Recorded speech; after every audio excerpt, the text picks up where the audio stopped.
যে আকাশে যে একটা উড়ায় ঘুড়ি, সেটা হচ্ছে কাগজের ঘুড়ি। আর এই মানব দেহকে একটা ঘুড়ির সাথে সাধক তুলনা করছে। ঘুড়ি কে বানালো রে, কামেলা রইল কই, এই দেহ ঘুড়ি বানাইছে। সাধক বলছে তাকে অন্বেষণ করার জন্য, তার সন্ধান খোঁজার জন্য। তা যাই হোক, আপনার এই গানের মধ্যে কিভাবে এই দেহের কারিগরকে খুঁজতে হবে, এটার কিছু আনাবাদ ইনশাল্লাহ আপনারা পাবেন। ঘুড়ি কে বানাইল রে,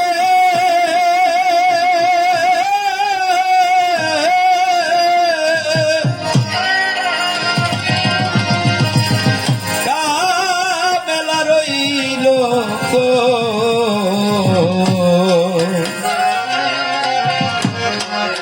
এমন রঙ্গিলা গুটি, দেখে আমি দান খাই আর ওই গুটিকে বানাইল রে, গুটিকে বানাইল রে, কামেলা রইল এমন রঙ্গিলা গুটি, দেখে আমি দান খাই আর ওই গুটিকে বানাইল রে, গুটিকে বানাইল রে, কামেলা রইল এমন রঙ্গিলা গুটি, দেখে আমি বাংলা খাই আর ওই গুটিকে বানাইল রে, গুটিকে বানাইল রে, কামেলা রইল এমন রঙ্গিলা গুটি, দেখে আমি বাংলা খাই আর ওই গুটিকে বানাইল রে, গুটিকে বানাইল রে, কামেলা রইল এমন রঙ্গিলা গুটি, দেখে আমি বাংলা খাই আর ওই গুটিকে বানাইল রে। ও মনে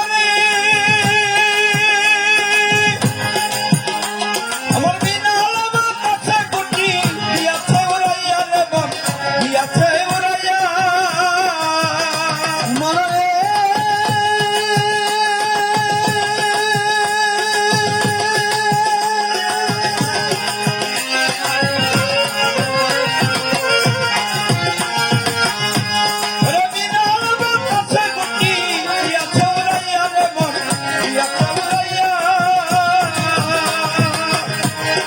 মাওলাদি রইয়াছে খারাপ,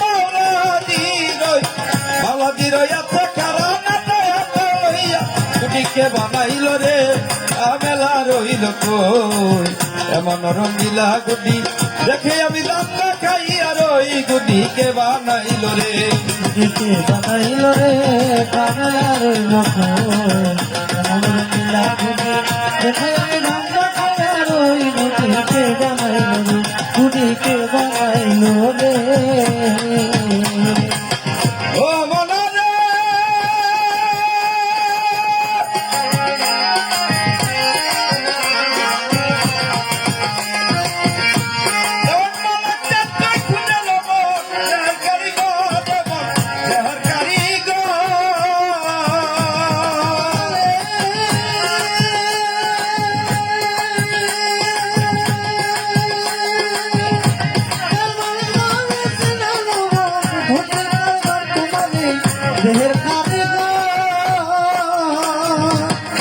তোমায় বানাইয়া দিল আমার সুন্দর করে, যে তোমায় বানাইয়া দিল আমার সুন্দর গুটি, কে বানাইল রে, কামেলা রইল এমন রঙ্গিলা গুটি, দেখে আমি রান্না খাই আর ওই গুটি, কে বানাইল রে, গুটিকে বানাইল রে, কামেলা রইল এমন রঙ্গিলা গুটি, দেখে আমি রান্না খাই আর ওই গুটি, কে বানাইল রে।